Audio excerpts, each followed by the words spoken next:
परम पूज्य चर्या शिरोमणि 108 श्री विशुद्ध सागर जी महाराज की, परम पूज्य मुनि श्री 108 अरजीत सागर जी महाराज की, समस्त मुनि संघ की, अहिंसामयी जैन धर्म की।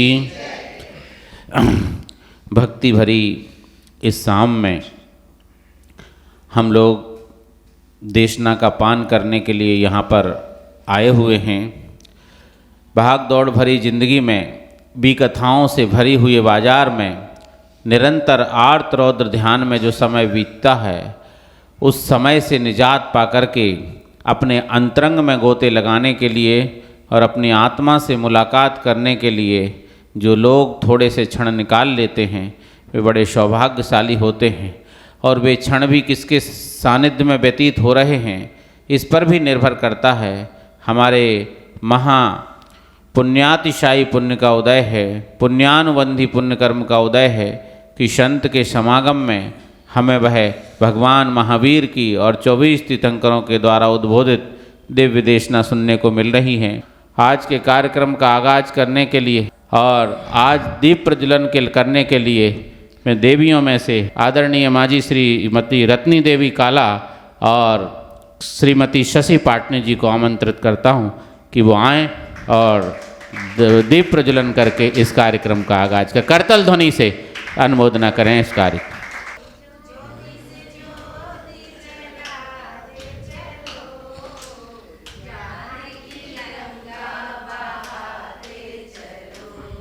बहुत खूब। इनका यह दीप प्रज्वलन का कार्य अपने अंतरंग में उजाले का कारण बने, सम्यक ज्ञान की प्राप्ति में कारण बने, ऐसी शुभ कामना इनके प्रति प्रेषित करता हुआ कार्यक्रम के दूसरे चरण में मैं मंगलाचरण के लिए आमंत्रित करता हूँ हमारे समाज के बहुत ही सरल, सीधे और भक्ति भाव में हमेशा रत रहने वाले आदरणीय श्री जीवनमल जी पांड्या को कि वो पधारें और मंगलाचरण प्रस्तुत करके इस वातावरण को गुंजायमान करें।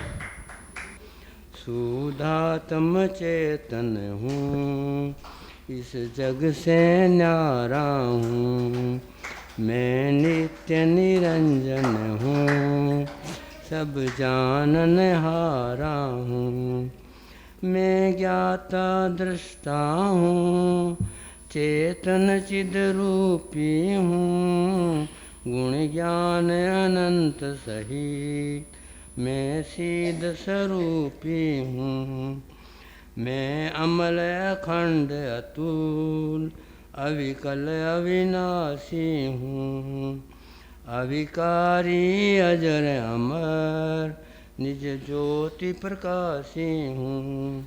बहुत ही आत्मभावों से परिपूरित जो इनके शब्द और इनके अंतरंग से निकलते हुए भाव थे, वास्तव में आत्मा का स्वरूप जिन जिन पंक्तियों में उन्होंने कहा वही आत्मा का स्वरूप है।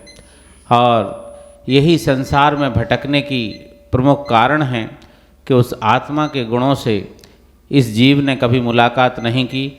तो उन आत्मा के गुणों से मुलाकात करवाने के लिए हम सबके बीच में परम पूज्य गुरुदेव विराजमान हैं और उनको पा करके न सिर्फ हम अपना मोक्ष मार्ग प्रशस्त कर रहे हैं, बल्कि निरंतर अपने जीवन में पाई जाने वाली मिथ्यात्व रूपी अवधारणाएं, परंपराएं और कुरीतियों का पर कुठाराघात करते हुए निरंतर अपने मार्ग में आगे बढ़ रहे हैं। और उसी मार्ग को आगे बढ़ाने के लिए मैं यहाँ बैठे समस्त सुधी श्रोताओं की ओर से परम पूज्य ऋषिराज के चरणों में त्रैवार नमोस्तु अर्पित करके आज की दिव्य देशना का पान कराने का निवेदन करता हूँ। नमोस्तु नमोस्तु। नमः सिद्धेभ्यः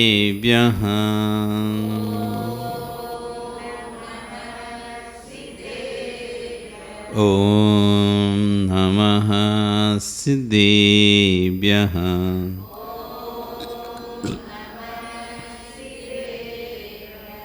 ॐ नमः सिद्धेभ्यः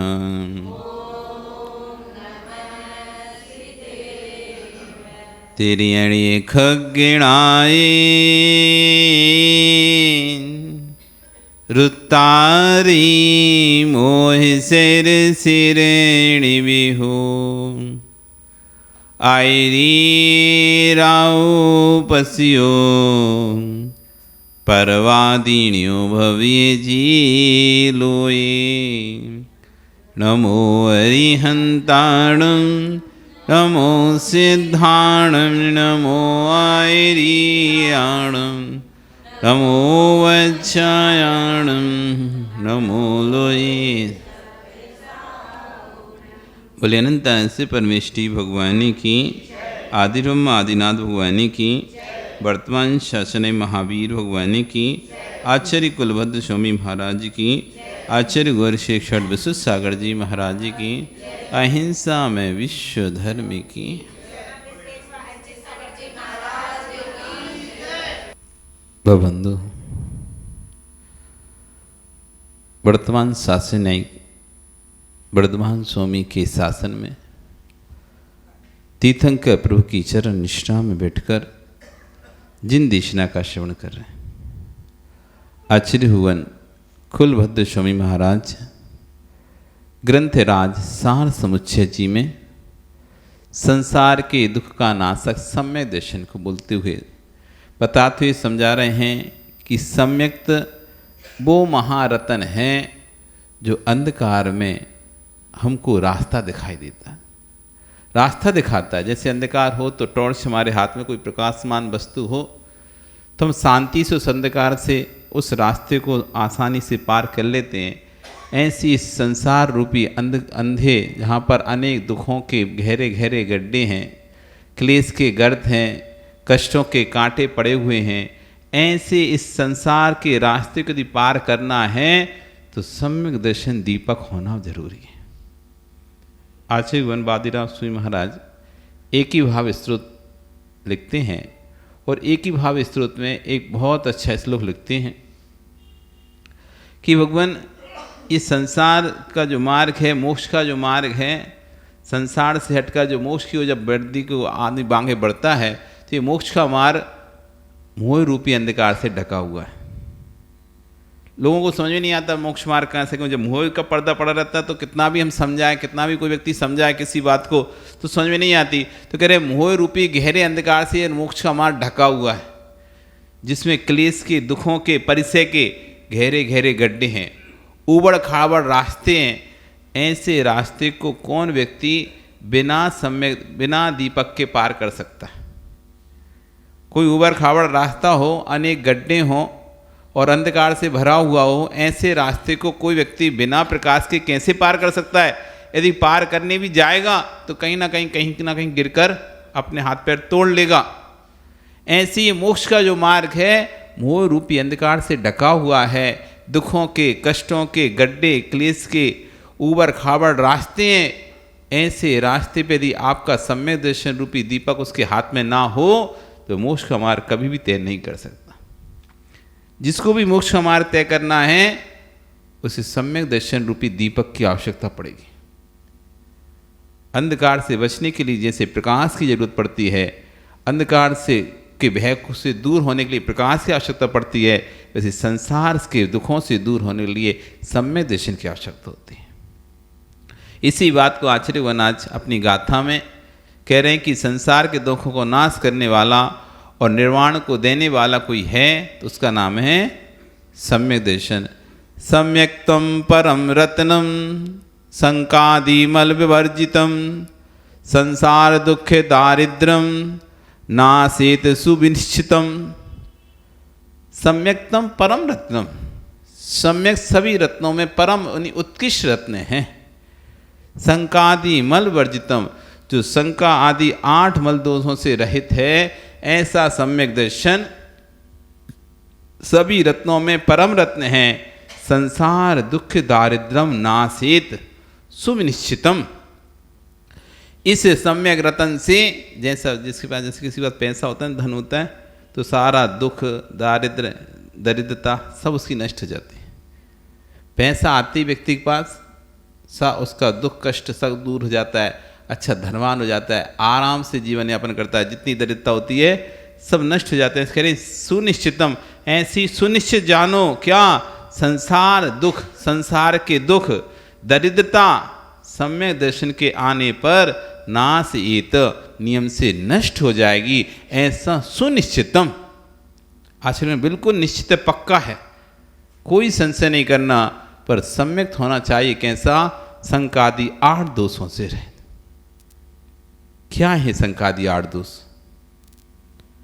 शंका, जिन बच्च में संगान आधार, कभी भी जिन शासन पर, जिन धर्म में शंका नहीं करना। क्या पता ऐसा है कि नहीं? शंका कैसे होती है? क्या पता, कौन ने देखा स्वर्ग, कौन ने देखा नरक, कौन ने देखे सुमेरु पर्वत, कौन ने देखा कृत्रिम चैत्यालय, कौन ने देखा नंदीश्वर, होते कि नहीं होते? डरा तो नहीं रहे कि नरक होता है, स्वर्ग होता है, ऐसे ऐसे दुख भोगने पड़ते, ऐसी किसी प्रकार की शंका नहीं धारण करना। भगवान सूक्ष्म जिनोतम तत्वम हेतुर्भिन्ने भिन्नते, भगवान जिन्हें देव के तत्व अत्यंत सूक्ष्म है, वे किन्हीं हेतुओं से खंडित नहीं होते। नान्यथा वादिनो जना, जिन्हें देव अन्यथावादी नहीं होते। ऐसा ध्यान करते हुए, क्योंकि आज कुतर करने वाले लोगों की संख्या अधिक है, कुतर करने वाले लोगों की संख्या अधिक है। उनसे कहो आलू में संख्या जीवित है, तुम्हारे सामने आलू रख के रख देंगे, बताओ कहाँ है, दिखाओ दिखाओ कहाँ है। हमको तो एक भी नहीं दिखाई दे रहा। आप असंख्यात अनंत जीवों की बात कर रहे हैं, एक आलू में अनंत अनंत जीव हैं, हमको तो एक भी जीव नहीं दिखाई देता। अब दिखाओ कहाँ पे अरे जीव। आप क्या बोलोगे पन्नालाल जी?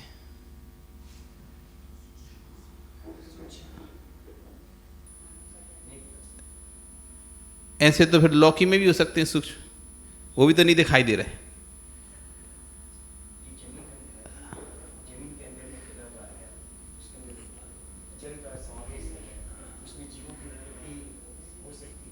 हो सकती है कि है, हाँ होगी कि है।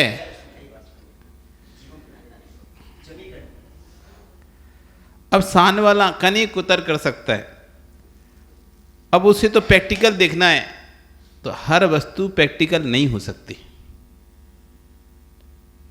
कुछ वस्तुएं आगम प्रमाण होती हैं, तर्क से उनको प्रमाणित नहीं किया जा सकता, आप उन्हें दिखा नहीं सकते, वो आगम प्रमाण है। जमी कंद में अनंतानंत जीव होते हैं, ये आगम प्रमाण है। आगम कह रहा है कि जमी कंद के अंदर निगोदिया जीवों का आश्रय होता है, सारे जमी कंद पर निगोदिया जीव अपने उस जमी कंद के आश्रय से रहते हैं, अनंतानंत निगोदिया जीव जमी कंद के आश्रय से रहते हैं। इसलिए जमी कंद मत खाओ, इसमें अनंतानंत जीवों का घात होता है। ये आगम प्रमाण से हम बताएंगे। कोई के आगम, आगम किसने लिखा? आगम हमारे भगवान की वाणी है, हमारे भगवान की वाणी है। वो भगवान कभी अन्यथावादी नहीं होते। ये किसी पागल पुरुष की वाणी नहीं है, ये आपकी वाणी है, इसलिए आपकी वाणी है, इसलिए सत्य है और हम इस वाणी को मानते हैं। ऐसा श्रद्धान करना इस सम्यक दर्शन का पहला अंग है, पहला दोष से रहित पहला गुण है सम्यक का, निसंकित। जो सम्यक दृष्टि होता है वो सदैव निसंकित होता है। जैसे तलवार टूट जाती पर उसकी धार नहीं जाती, मर जाएगा लेकिन अपनी श्रद्धा पर, अपनी श्रद्धा को किसी दूसरे के आगे नहीं झुकाएगा, निसंकित। किसी प्रकार की भगवान के गुरु देव के प्रति आस्था जिसके किसी प्रकार की शंका न हो, ऐसा नहीं। इदमेवं दृश्यमेवं तत्वम नान्या न छान्य था, ऐसा ही है जैसा भगवान ने कहा है, तत्व वैसा ही है, उसी तरह का है, ना अन्य है ना अन्यथा है। इत्य कंपाय सांबोवत सन्मार्गे संस्यार रुचि। जो भगवान ने कहा है बिल्कुल सत्य। आचार्य उन्होंने अंजन चोर का इसमें उदाहरण प्रसिद्ध किया। अंजन चोर का उदाहरण दिया कि निसंकेत अंग में एक व्यक्ति जो कि सप्त वैष्णव का सेवन कर रहा है, एक व्यक्ति जो कि सप्त वैष्णव में लिप्त है, चोरी कर रहा है, हिंसा कर रहा है, झूठ बोल रहा है, अभ्रम का सेवन निरंतर कर रहा है, ऐसा व्यक्ति जब जिन धन पर श्रद्धान करता है तो तो उसका कैसा कल्याण होता है, इस बात को आचार्य ने निसंकेत अंग में बताया है अंजन चोर की कथा सुनाकर, कि जो चोर वेश्या के बार बार आग्रह करने पर, वेश्या के हटाग्रह करने पर रानी के आहार को चोरी करने के लिए चला जाता है, अपनी विद्या के बल से आंखों में अंजन लगाकर गायब होकर रानी गले से हार निकाल लेता है। लेकिन उसकी विद्या का कार्य बीच में ही खत्म हो जाता है और वह आहार की कांति के साथ साथ स्वयं भी दिखाई देने लगता है। तो पहरेदार उसके पीछे पड़ जाते हैं, पकड़ो पकड़ो चोर चोर चोर चोर। यही है वो अंजन चोर जो नगर में चोरियां करता है और पकड़ा नहीं जाता है। आज तो इसको छोड़ना नहीं है, आज तो इसको पकड़ के ही रहेंगे और आज तो मृत्यु दंड पक्का ही है इसके लिए। वो भाग रहा है चोर, सैनिक उसके पीछे पड़े हुए हैं। तभी वह एक जंगल में जाता है, गहन जंगल में, और देखता है कि एक सेठ एक छीके पर बार बार चढ़ता है और उतरता है। एक छीका बना के डलियों को जो रस्सी से बांधता है उसे कहते हैं छीका। तो उस पर बार बार चढ़ रहा उतर रहा है और नीचे बड़े धार धार पैने अस्त्र लगे हुए हैं। फिर पास में जाता है और कुछ नया दिखाई देता है। जब जब हमको भी कुछ नया दिखाई देता है, जैसे रास्ते में बाजार में चल रहे होते हैं तो कुछ नया दिखाई तो थोड़ी देर हम रुक जाते हैं देखने के लिए क्या है ये, देखें फिर चलते हैं, 2 मिनट रुक के देख लेते हैं, फिर आगे बढ़ते हैं। ऐसे ही वो भागते भाग रहा था, तभी उसको दिखाई दिया एक नया सा दृश्य दिखाई दिया। वो पास में जाता है सेठ के, भाई क्या कर रहे हो तुम, कभी चढ़ते हो कभी उतरते हो, फिर चढ़ते हो उतर, और नीचे ये अस्त्र क्यों लगा के रखे हैं। तो वो कहता है अरे तुम जाओ अपना काम देखो। अरे बताओ तो तुम क्या करोगे जानकर, जिस बात को मैं नहीं कर पा रहा हूं, जिस कार्य को मैं नहीं कर पा रहा हूं, तुम क्या ही करोगे इस कार्य को। अरे बताइए तो क्या कार्य है।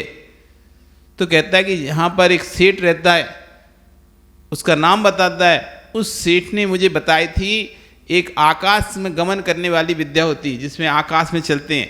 वो विद्या एक एक मंत्र का एक एक पद का उच्चारण करते हैं। एक बार मनोकार मंत्र का उच्चारण करके एक एक रस्सी काटनी है, और जैसी 108 रस्सियां पूरी काटेंगे तो मंत्र ये डलियां नीचे गिरेगी, और यदि मंत्र आपने अच्छे से पढ़ा है तो आपको वो विद्या सिद्ध हो जाएगी। यदि कुछ भी गड़बड़ हुआ तो प्राण चले जाएंगे। अब मुझे लगता है कहीं विद्या सिद्ध नहीं हुई तो प्राण तो पक्के हैं जाना, विद्या के चक्कर में कहीं प्राण ना चले जाए। और दूसरा लगता है कि कहीं वो सेठ मुझसे कोई ईर्ष्या व्यवस्था तो नहीं निकाल रहा, इस तरह का झूठा कुछ बोलकर और मुझे बिठा दे यहाँ पे, मैं उसकी बातों में आके रस्सी काट दूं और जाके कोई विद्या तो सिद्ध हो नहीं, प्राण और चले जाए। इसलिए मैं चढ़ता हूं तो उस समय लगता है नहीं सेठ मुझसे झूठ क्यों बोलेगा, तो मैं चढ़ जाता हूं। लेकिन जैसे ही रस्सी काटने को होता हूं तो लगता है भैया प्राणों से ज्यादा है कि विद्या। प्राण गए, कहते ना प्राण बचे तो लाखों पाए। यदि प्राण रहेंगे तो ऐसी कितनी और पैसा कमा लूंगा और विद्याएं सोचने लगे, लेकिन प्राण ही चले जाएंगे तो फिर क्या ही मतलब, फिर मैं नीचे उतर जाता हूं। इसलिए मैं ये विद्या को, ये छीके को काट नहीं पा रहा हूं। अंजन चोर सोचता है अपने पीछे तो पड़े हैं सैनिक, या तो बे मारे चाहे हमारे, बात एक ही है, आज तो मरना निश्चित है। तो रत्न हार को तो फेंकता है दूर और उस सेठ से कहते हैं एक काम करो, आप मुझे दो, मैं करके सिद्ध कर, मैं इस विद्या को सिद्ध करूंगा। तो वो व्यक्ति और हंसना, एक तो तुम चोर, जो हम नहीं कर पा रहे सिद्ध, तो तुम क्या ही सिद्ध करोगे, अपने प्राणी गंवा बैठोगे। तो कोई दिक्कत नहीं सेठ जी, वैसे ही प्राण तो आज जाने पक्का है, चाहे सैनिक भी पकड़ेंगे तो वो भी आज मानने, इसके अलावा और कुछ होना नहीं, आज तो मृत्यु दंड पक्का ही पक्का है, क्योंकि बहुत लंबे समय से वो मेरी खोज में है और आज मैं बच नहीं सकता, क्योंकि 4 तरफ से मैं घिर चुका हूं। अब आप तो मुझे यही है कि मुझे दे दो, क्या ही पता भरोसा। तो उसने दे दिया, वो सोचा चल दे, अपन भी अब टेंशन फ्री हो तो है नहीं रहा। तो उसने उसको दिया और मंत्र भी बता दिया नमोकार मंत्र, और वह चोर उस छीके पर बैठ जाता है। उससे उस सेठ के बारे में ज्ञान था जिस सेठ ने इस मंत्र को बताया था। उसको पता था कि ये सेठ भगवान का भक्त है और व्यर्थ में कभी किसी का अहित नहीं चाहता है और ना कभी ये सेठ का अहित चाहेगा। इसलिए उसने जो कहा है उस नियम से सत्य ही कहा है। और यदि एकाग्रता के साथ कोई इस संबंध को पढ़कर काटेगा तो नियम से वो विद्या जरूर सिद्ध होगी। उसे इतना विश्वास तो सेठ के ऊपर, धर्म पे नहीं। किस पे विश्वास था? सेठ पे विश्वास था कि सेठ ने जो कहा है वो धर्मात्मा है, जैन धर्म का अनुयायी है, अहिंसा का प्रचारक है, अहिंसा का पोषक है। वो कभी हिंसा के लिए किसी को ऐसे मारने का विचार भी नहीं कर सकता। इसलिए उसने जो कहा है वो सत्य है। और जो मंत्र है उसका यदि पाठ करेंगे तो नियम से विद्या सिद्ध होगी, ऐसे सोचकर किसी के ऊपर बैठ जाता है। लेकिन जैसे ही छीका काटने की बारी आती है तो चारों तरफ से आवाज आने लगी, पकड़ो पकड़ो पकड़ो, यही होगा, खोजो खोजो खोजो, आज छूटने नहीं पाना चाहिए। अब उन आवाजों में उसका ध्यान भटक जाता है और मंत्र भूल जाता है। अब इधर सेठ को भी ढूंढता है तो सेठ भी नहीं दिखाई देता, तो दोबारा से पूछ लूं अब क्या करें, अब इतना समय भी नहीं है कि मैं क्या करूं।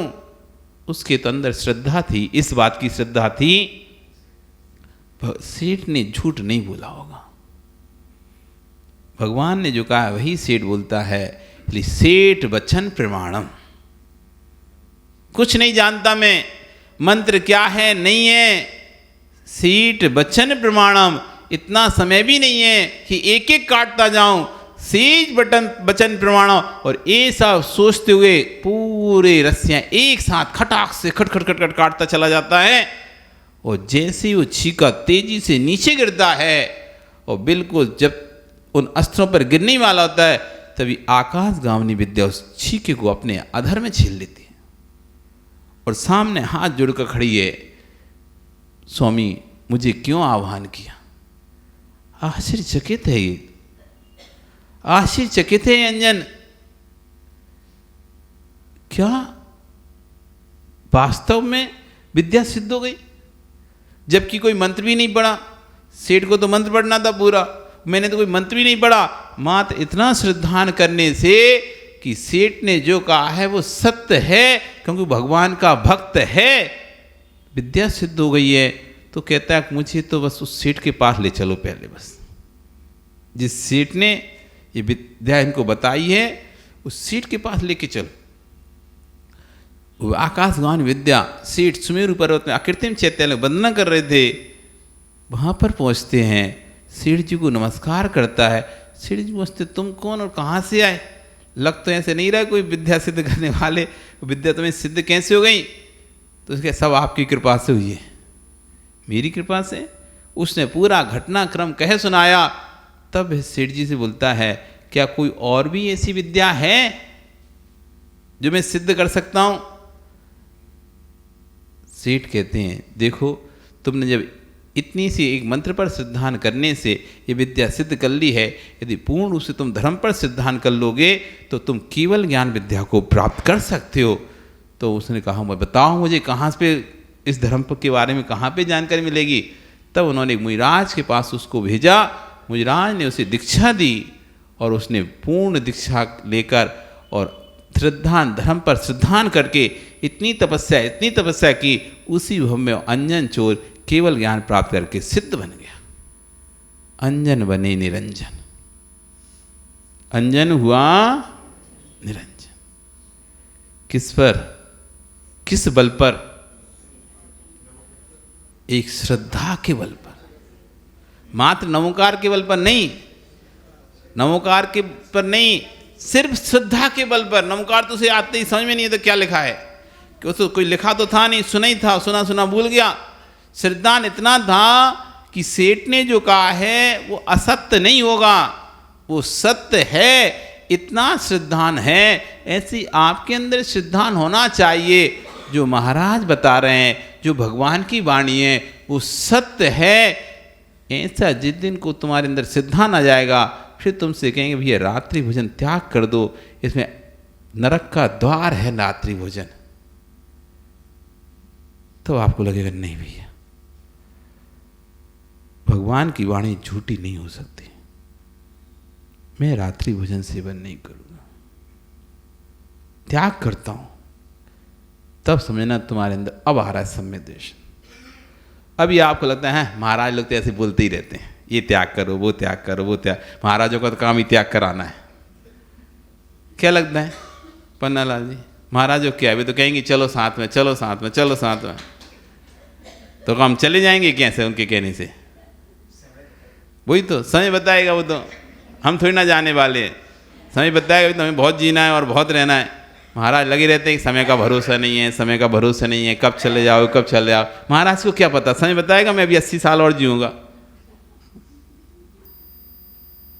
अभी श्रद्धाएं नहीं है ऐसा लगता है कि इनका तो काम है, इन्हें तो अपनी संख्या बढ़ानी है, इसलिए वो कहते रहते हैं, डराते रहते हैं। ये डराते नहीं है तुमको, सावधान कर रहे हैं आपको, आगम की वाणी को बता रहे हैं कि भगवान ने ऐसा कहा है, ग्रंथों में ऐसा लिखा है, इस तरह का ग्रंथों में वर्णन है। अब आप सोचो समझो और अपने कर्तव्य को निभाओ। आपने अपने कर्तव्य सारे कर दिए, अब मोक्ष पुरुषार्थ का जब कर्तव्य आता है, हम पीछे से रख रहे हैं, कायर बनकर भाग रहे हैं। धर्म पुरुषार्थ, अर्थ पुरुषार्थ, काम पुरुषार्थ में हम योद्धा बनकर, सूरवीर बनकर आगे आए थे, लेकिन अब जब समय आया है धर्म पुरुषार्थ का, तो कहते हैं हाँ काम नहीं करते, हाथ पैर साथ नहीं देते, पैर दर्द करते हैं, कमर दर्द करती हैं, खूब सारी गोलियां खानी पड़ती है, बीपी है, शुगर है, ये है, वो है, कितनी सारी बातें गिना देते हैं। ये सब कितना गिना देते हैं, देखा जाएगा, सोचा जाएगा, करेंगे, अभी तो समय है, अभी तो बहुत है। क्या है, कायर मत बनो। जैसे सूरवीर, 3 पुरुषार्थों में आप सूरवीर बनकर 3 पुरुषार्थों को आपने किया, ऐसे 4थे पुरुषार्थ का समय आ गया है। इस पुरुषार्थ में पीछे मत हटो। कोई यदि वीर है तो वही है जो मोक्ष पुरुषार्थ को साधता है। शरीर के बाहुबल वाला वीर नहीं है, शरीर के बाहुबल वाला वीर नहीं है। वीर वह है जिसने 5 इंद्रियों पर विजय प्राप्त की है। शरीर में शक्ति वाले को लोग वीर मानते हैं, ताकतवर मानते हैं। शरीर का शक्ति वाला भी स्त्री के चरणों में पड़ा रहता है। शरीर का शक्ति वाला भी कितना भी खली हो, बली हो, बलशाली हो, वे भी किसी के चरणों में पड़े हैं। पड़े कि नहीं पड़े? चाहे वे ब्रह्मा हो, विष्णु हो, महेश हो, कोई हो, वे सब किसी न किसी के चरणों में पड़े हैं। वो वीर नहीं है। वीर वो है जिसने अपनी इंद्रियों पर विजय प्राप्त की है। वीर वो है जिसने अपनी वासनाओं पर विजय प्राप्त की है। जो किसी स्त्री के नैनों के कटाक्ष से नहीं विदा हो, उसका नाम वीर है। आचार्य गुण कह रहे हैं, संकादि दोषों से रहित होकर 8 अंगों से सहित होकर जो निर्मल सम्यक का पालन करता है, जिसमें पहला अंग था निसंकित अंग, दूसरा अंग है निकांक्षित अंग। ठीक है, किसी भी प्रकार की आकांक्षा नहीं करना। हम आकांक्षा से भरकर भगवान के पास आते हैं, इसलिए हमारे काम नहीं होते और फिर हमारी श्रद्धा डगमाडोल हो जाती है। हम सोच के आते हैं कि हमने सुना था ये व्रत करने से ये काम हो जाता है, बताया था, इतने रविवार रवि करो सुसुख संपत्ति व होत रति आनंद मंगलदायी। पुत्र पौत्र सब हो जाएंगे, संतान हो जाएगी, सुख संपत्ति हो जाएगी, सारे कष्ट। वो सिद्ध चक्र मंडल विधान करें तो जैसे सोम उसका कौन का मैना सुंदरी का कष्ट दूर हुआ था तो हमारा भी हो जाएगा। श्रीपाल का कुष्ठ रोग दूर हुआ था तो मेरा भी हो जाएगा, और इसलिए मैं भी करता हूँ। आकांक्षा से भर के करें पर हुआ कुछ नहीं, अरे कुछ तो नहीं होता। हमारी जितनी भक्ति होती है साकांक्षित है। अब भगवान के पास भी आते हैं, 3 प्रकार के लोग आते हैं भगवान के पास। आप देखो, आप उन तीनों में से कौन सी कैटेगरी के हैं। एक आते हैं भिखारी, एक आते हैं व्यापारी, और एक आते हैं भक्त। एक आते हैं भिखारी। भिखारी काम क्या होता है? मांगना। जब भी कोई भी निकले, दे दो दे दो दे दो। जहाँ जाए, दर्शन करने जाए, भाई भगवान मेरे संतान हो जाए, हमारे पोता हो जाए, हमारे घर में ये सा हो जाए, हमारे घर में वैसा हो जाए। जहाँ भी जाएगा, तीर्थ यात्रा पर भी जाएगा, समय शिखर भी जाएगा, गिरनार भी जाएगा, पावक कहीं भी गया, मंदिर में भी आएगा, गुरु के पास कहीं भी जाएगा, ये हो जाए मेरा भगवान, ये हो जाए मेरा। जब देखो तब मांगना ही मांगना, देना कुछ नहीं है। भिखारी काम देने का नहीं होता। देने के नाम कुछ नहीं, ना कुछ त्याग करना है, ना नियम लेना है, ना कोई दान करना है, बस मांगना है। ये दे दो, ये दे दो, ये हो जाए मेरा काम, भगवान आपकी कृपा से ऐसा मेरा काम बन जाए, भगवान आपकी ऐसा हो जाए, बस मांगता ही रहता है, मांगता ही रहता है। ये भिखारी आदमी है जो मांगने ही आता है। एक होता है व्यापारी, जो व्यापार करता है, भगवान मेरे करोड़ों का सौदा है, वो निपट जाए, मैं 1 लाख का छत्र चढ़ाऊंगा। कितने का? सोने का छत्र चढ़ाऊंगा, 1 लाख की कीमत हो जाएगी उसकी लगभग। तो सोने का छत्र चढ़ाऊंगा, पर 1 करोड़ का काम होना चाहिए। काम ज़्यादा चाहिए उसे, चढ़ाएगा कम। व्यापारी तो देखता है ना, प्रॉफिट से जितने का काम है उतने ही थोड़ा दान दे देगा, हिसाब के हिसाब से देगा, सोच समझ के। अरे काम 1 करोड़ का, अब ऐसा तो कभी नहीं होता 10,000 का काम और 1 लाख का तुम छत्र चढ़ा दो। ऐसा होता है, भाव आते हैं कि काम है 10,000 का और तुम भगवान मेरा 10,000 का काम हो जाए, मैं एक सोने का 1 लाख का छत्र चढ़ाऊंगा। ऐसा कभी सोचा तुमने? जब भी सोचोगे काम बड़ा लेके आओगे, मेरे बेटी की शादी हो जाए, बहुत बड़ा काम है, तो मैं यहां पर मंदिर में चांदी का छत्र चढ़ाऊं। जैसा काम है वैसा सामान चढ़ाऊं। जिस तरह का काम होता है व्यक्ति का, करोड़ों अरबों का काम है, तो ज्यादा भाव आते हैं देने के, ऐसा इतना दूंगा। और छोटा सा काम है तो मंदिर में मैं 1 बर्तन का सेट दूंगा भगवान। तो जिस तरह का काम उस तरह से भगवान की डील चलती है उसकी। ये है व्यापारी, आया है डील करने भगवान से। यदि काम हो गया तो दूंगा, वो काम नहीं हुआ तो 1 करोड़ का काम था, पैसा अटका हुआ था, वो आ गया तो हम 1 छत्र चढ़ाएंगे, और पैसा नहीं आया तो कोई छत्र नहीं चढ़ाएंगे। व्यापारी को जैसे ये था, प्रॉफिट होगा तो तुम्हें हिस्सा दे देंगे, प्रॉफिट नहीं तो कोई हिस्सा नहीं। तो ये व्यापारी होते हैं। आप कौन सी हैं, भिखारी या व्यापारी? अब तीसरे हैं भक्त। तीसरे हैं भक्त, जिनको सिर्फ भगवान की भक्ति से मतलब होता है। जिनको सिर्फ भगवान की भक्ति से मतलब होता है, ना किसी का, ना कोई सौदा, ना कोई मांग। जिन्हें देना है, अपने लोभ कसाय को कम करने के लिए मंदिर में दान कर जाते हैं, उसके बदले में कोई भी प्रतिफल नहीं चाहते कि उसके बदले मुझे ये वस्तु मिले, उसके बदले मुझे ये कार्य हो। ऐसा किंचित भी उनके अंदर भाव नहीं रहता। उनके अंदर तो यह रहता है कि भाई अपने 5 पापों से ये अपनी संपत्ति का अर्जन किया है, संचय किया है, इस संपत्ति का सदुपयोग कर लें, क्योंकि पाप से कमाई वस्तु पाप में जाएगी तो पाप को ही देगी। धन कोई पुण्य से नहीं कमा रहे आप, पुण्य के उदय से धन आ रहा है, लेकिन धन कमाने में कोई पुण्य नहीं कर रहे आप। धन कमाने में तो पाप का ही संचय हो रहा है। धन कमाते समय कोई पुण्य का संचय नहीं हो रहा। धन का अर्जन करने में तो पाप का ही संचय होता है। पूर्व पुण्य के उदय से आपको धन संचय के साधन मिल गए हैं, लेकिन उन धन संचय के साधन से आगामी पाप का बंध ही कर रहे हैं हम। पूर्व पुण्य के उदय से हमारे को अच्छी वाणी मिल गई, अच्छा बोलने का सलीका मिल गया, तो ये तो पूर्व पुण्य से हुआ। लेकिन भानु हम अनेक प्रकार से उसको सामने वाले कस्टमर को असत्य बोल बोल कर ही तो अपनी चीज दे रहे हैं।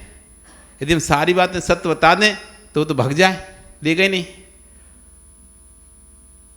पुण्य का उदय है, वाणी अच्छी मिली है, पुण्य का उदय है, दिमाग तेज मिला है कि आप अनेक प्रकार से जगह जगह से वस्तुओं को लाकर व्यापार कर पा रहे हो, लेकिन उस वस्तु को बेचने में आप झूठ चोरी सब करते हो, उससे तो पाप का ही संचय होता है। तो ऐसे उस पाप का संचय जो हमारा हुआ है, उस पाप के संचय को कम करने के लिए आचार्यगण कहते हैं अतिथिनाम प्रति पूजा रुदिर मरम धापते बारी घे कर्म नापि निष्तम कर्म राष्ट्री खलु विमुक्ता नाम। जो गृहस्थी में कर्मों का अर्जन होता है, यदि श्रावक उस कर्मों से विमुक्त होना चाहता है, मुक्त होना चाहता है, अतिथि नाम प्रति पूजा। अतिथि यानी जिनकी कोई तिथि नहीं होती है, जब मर्जी और पिछली कमंडल उठा चलेगा, जब मर्जी आ विहार कर दिए आ गए। ऐसे अतिथि दिगंबर मुनिराजों की जो प्रति पूजा करता है, उनकी सेवा करता है, आहार व्यवस्थाओं में सहयोग करता है, उनकी विहार व्यवस्थाओं से सहयोग करता है, उनके साथ सहयोग देता है, ऐसा व्यक्ति रुधिर मलम धावते बारी, जैसे रुधिर से रंगे हुए वस्त्र को पानी से धो लिया जाता है, ऐसे गृहस्थी में उपार्जित कर्मों को साधु सेवा से, अतिथि की सेवा से नष्ट कर लिया जाता है। ये कौन कह रहा है? आचार्य भगवान कलिकाल सर्वज्ञ जिनकी उपाधि थी, ऐसे आचार्य समद्व स्वामी रतन क्राण श्रापकाचार्य श्रापकों के लिए समझा रहे हैं। वहां पर साधु की व्याख्या जब चल रही थी तो वह बता रहे थे अतिथि नाम प्रतिपूजा। जो अतिथियों, अतिथि कौन है? मुनिराज ही अतिथि हैं, और मुनिराजों की जो सत्कार सेवा करता है, ऐसा व्यक्ति अपने गृहस्थी में अर्जित कर्मों को उनको दान देता है, आहार कराता अपने घरों पर। ऐसा व्यक्ति अपनी गृहस्थी में संचित कर्मों का क्षय कर लेता है। जैसे कोई वस्त्र रक्त से रंजित वस्त्र को पानी से धो लेता है, वैसे अपने कर्मों को क्षय कर लेता है। ये भक्त होता है जिनके अंदर भावना रहती है पाप से पाप नहीं कमाना, मुझे पाप से अर्जित धन से पुण्य का अर्जन करना है। ऐसा जीव के अंदर जब भाव जागृत होता है, तब वे अपने संचित धन का सदुपयोग करता हुआ अनेक प्रकार से सत्कार्यों में धन का व्यय करता है। जहाँ भी उसे लगता है कि नहीं ये कार्य उचित है, अच्छा कार्य है, ऐसे कार्य में अपने धन को व्यय करता है। और विश्वास रखो, ये धन तो पुण्य का दास है, धन तो पुण्य की दासी है। जिसके पास पुण्य है उसके पास धन है। जहाँ जहाँ पुण्य है वहाँ वहाँ धन खिंचा चलाता है। देखो भगवान भले बैरागी है, भगवान भले बीतरागी हैं, तब भी जितना ज़्यादा परिग्रह भगवान के संरक्षण में उतना किसी के पास नहीं है।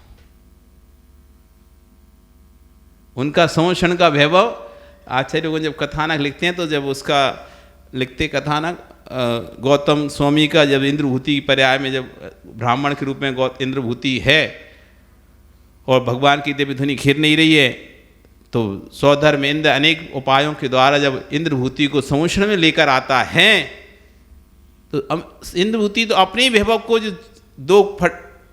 2-3 तखत के ऊपर बैठा हुआ था, पाठों पर, ऐसे समझता मैं कितना ऊपर ऊंचाई पे बैठा हुआ हूँ और मेरे नीचे कितने लोग शिष्य बैठे हुए हैं, अपने आप को भगवान समझता था। लेकिन जब वह भगवान महावीर स्वामी की विभूति देखता है, संरक्षण देखता है, वो यही समझता था मुझसे ज़्यादा कोई धनवान है ही नहीं है। और जब वहाँ जाकर देखता है जिनके संरक्षण के द्वार ही स्वर्ण में ही हो और जिसका रतन में ही क्या मानस्तंभ हो, फिर उसकी सभा का कहना ही क्या हो। जिस सभा के बाहर रतनमयी रत्नों से बना हुआ मानस्तंभ खड़ा हो, फिर उस सभा के अंदर की तो बात ही क्या हो सकती है। जब वो सभा को देखता है, एक एक सभा को देखता है, स्वर्णमयी कोट, रतनमयी कोट, हीरों से जड़े हुए कोट, उस चकित ही रह जाता है। इसे कहते हैं सभा। ये है वैभव महावीर भगवान का, ये है वैभव सिद्धार्थ के पुत्र का,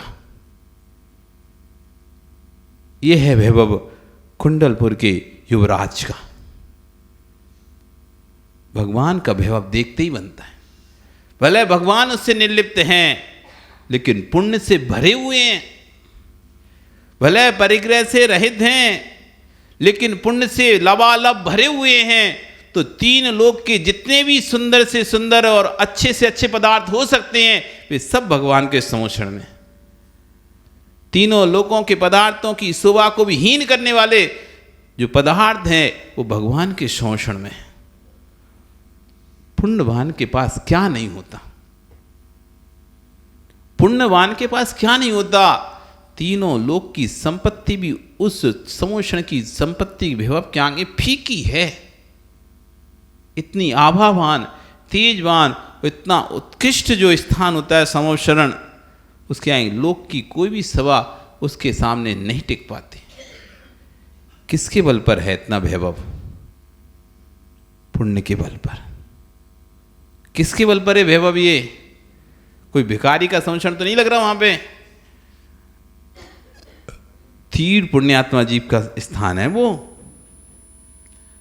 वो भले निर्लिप्त हैं लेकिन उनके पुण्य, उनका पुण्य स्वधर्म इनको मजबूर कर रहा है कुबेर को आज्ञा देने के लिए, जाओ संरक्षण की रचना करो। और स्वयं खुद किंकर के समान किंकरवत हाथ जुड़कर भगवान के संरक्षण में खड़ा हुआ है। ये है पुण्य की महिमा। इस पुण्य संचय में अपना ध्यान लगाओ। किन किन साधनों से पुण्य का संचय होगा, कैसे कैसे पुण्य का संचय होगा। हम पाप के संचय के तो अनेक साधन हमने जोड़ के रखे हैं, लेकिन पुण्य संचय के साधन कौन कौन से हो सकते हैं, किन किन साधनों से हम पुण्य का संचय कर सकते हैं, ऐसे साधनों यदि सामने उपलब्ध हो तो बिल्कुल मत छोड़ो। बिल्कुल उन साधनों का उपयोग करो जो साधन तुम्हारे अभी गुरु मिले हैं। पुण्य का साधन है, ये पुण्य का खजाना है। इन्हें आहार देकर, इनकी वैयावृत्ति कर कर, इनकी सेवा कर कर अपने पुण्य के थैले को भर लो। किमिच्छिक पुण्य मिलेगा, जितना चाहिए उतना भर लो, कोई रोका टोकी नहीं है। पर हम ऐसे अभागे हैं, सामने खजाना है। वही स्थिति है, सुअर के सामने भले तुम कितना ही पकवान रख दो, खाना उसे मलाई है। सुअर के सामने कितने या मिष्ट भोजन रख दो, पकवान रख दो, खाना उसे क्या है? आखिर मली है। ऐसी हमारी स्थिति हो रही है कि सामने पुण्य का खजाना भरा हुआ है, पर हमको तो भोगों की नाली में ही अपना मुंह घुसाना है, उन्हीं भोगों में पड़े रहना है। क्या पन्ना लाल जी? आहार दे सकते हैं, वैयावृत्ति कर सकते हैं, सेवा कलश कर सकते हैं, पर नहीं, भोगों के में पड़े हैं। बिस्तर में ठंडी लग रही है, और ठंडी का बहाना करते करते बिस्तर से निकलने नहीं है। ऐसे ही चले जाओगे बिस्तरों में एक आध दिन। अरे उठो, भगवान की रोज अभिषेक करो। अभी नहीं उठो, अभी तो बैठे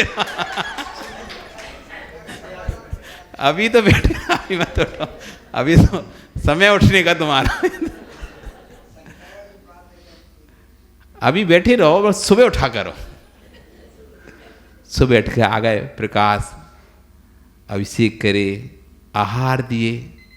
अब क्या है, देखो तुम दे सकते थे तब तो दे नहीं पाए, और अब दे नहीं सकते, अब मजबूरी हो गई। अब कहते महाराज अभी सूतक है इसलिए नहीं दे पा रहे। तो सूतक नहीं थी तब कौन से दे रहे थे? अभी किसी चीज को अरे नहीं महाराज अभी हाथ नहीं लगना इसलिए नहीं दे रहे। तो जब हाथ लग रहा था तब कौन से दे रहे थे? तो ऐसे बोल रहे जैसे हाथ लग रहा जब तुम खूब दे रहे थे और अब हाथ नहीं लग रहा तो नहीं दे पा रहे। अभी मिला है मौका, अभी मिला है अवसर, मत चूको चौहान। डाल का सूखा किसान, अषाढ़ का चूका किसान और डाल का चूका बंदर। पछतावे के अलावा कुछ हाथ में नहीं रह जाता। एक माह ऐसे निकल गया जैसे एक रात निकल गई हो। एक माह आज पूरा निकल गया। देखो ऐसे निकल गया जैसे कल की बात है, आए हैं और अभी तो चालू ही हुआ है। और अब बस अब उल्टी गिनतियां मान लो जनवरी से शुरू, जैसे जनवरी का महीना, अब कभी भी फिर उल्टी गिनती शुरू हैं, कभी भी तुम्हें सूचना मिल सकती है बिहार होने वाला है। इसलिए जो समय बचा है, जितना समय बचा है, अब मत गमाओ, अब मत गमाओ। पृथ्वीराज चौहान का कथानक आता है, उसने कई बार मोहम्मद गौरी को छोड़ दिया था, जीता वो कई बार छोड़ दिया था, कई बार जीता वो कई बार छोड़ दिया, आखिरी में उसी के लोगों ने दगा दे दिया और उस पृथ्वीराज चौहान को पकड़ा दिया, पकड़ गया, वो पकड़ा हो गया। तो मोहम्मद गौरी ने क्या, उनकी आंखें फोड़ दी, उसकी दोनों। उसका सेनापति जो उसका कवि था, सेनापति पकड़ लिया, कवि था, कवि को पकड़ लिया था। तो कवि को उसने कहा कि तुम्हारे, एक बार कवि ने कहा कि आपने अभी हमारे राजा की कलाएं कौशल देखा ही नहीं है, आपने भले उनकी आंखें फोड़ दी लेकिन फिर भी उनके अंदर वो कला कौशल है, अपने निशाने को अचूक लगा सकते हैं बिना देखे भी। आपको एक बार उनका निशाना देखना चाहिए, वो कैसे अचूक निशाना लगाते हैं। तो मोहम्मद गौरी बड़े आश्चर्य हुआ कि बिना आंखों के कौन कैसे एकदम निशाना लगा सकता है, संभव नहीं है। उसने कहा नहीं, आप संभव है, बस आप मुझे बोलने की छूट दें, मतलब मैं बोलूँगा ना, दिशा का निर्देशित करूँगा, तो आप फिर उस दिशा वो सुनकर एकदम सही निशाना लगाएंगे। मगर ठीक है, तो बड़ा एक अच्छा स्थान तैयार किया गया, नीचे गड्ढे टाइप के, उसमें उसको पृथ्वीराज चौहान को छोड़ा गया और तीर पकड़ा दिए गए और एक साण छोड़ दिया गया, 2 बाण दे दिए गए, एक साण छोड़ दिया गया कि देखते हैं कैसे निशाना लगाता है आंखों की। और कवि ने कहा बस मुझे कविता गाने की अनुमति होना चाहिए। सो कविता इधर वो उसकी आवाज़ सुनकर, साण की आवाज़ सुनकर, उसके घुंघरू की आवाज़ सुनकर लगाता है किस दिशा से आ रहा है, बजाया कहीं जाता है, आता कहीं से, ऐसे करके भ्रमित किया जाए। लेकिन वो इतना चौकन्ना था कि सुनकर उसने उसी दिशा से, जिस दिशा से वो आ रहा था, अपना बाण छोड़ दिया और उसको लगे सब लोग वाह वाह वाह वाह कर रहे हैं। अब एक बाण और बचा है उसके पास। अब एक कवि तो था ही, उसने बोल दिया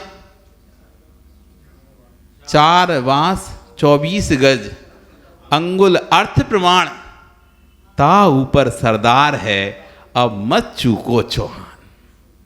इतनी बार तुम चूक गए थे, 16 बार 17 बार चूक गए, तुम छोड़ दिया था, अब मत चूक जाना, अंतिम मौका है, अंतिम बार। उसके बाद तो पक्का था कि उसे मान नहीं था, उसको लास्ट कर्तव्य देख के तो मान नहीं था, अब मत चूको चौहान। और उसने जैसी हिसाब लगाया और एक बाण दिया सीधे उसके गर्दन में, खच।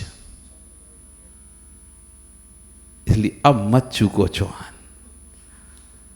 अब महीना भर निकल चुका है, अब जाग जाओ और जितना समय बचा है एकदम सतर्क हो जाओ, मत चूको और सतर्कता के साथ प्रतिदिन भगवान की भक्ति पूजन करो, गुरुओं को हार दो, सेवा वृत्ति करो। फिर पता नहीं कब फिर ये पर्याय मिलेगी, नहीं मिलेगी। आपका समय हो गया, अब भले खड़े हो जाओ। बोली दासांजन वाणी माता की।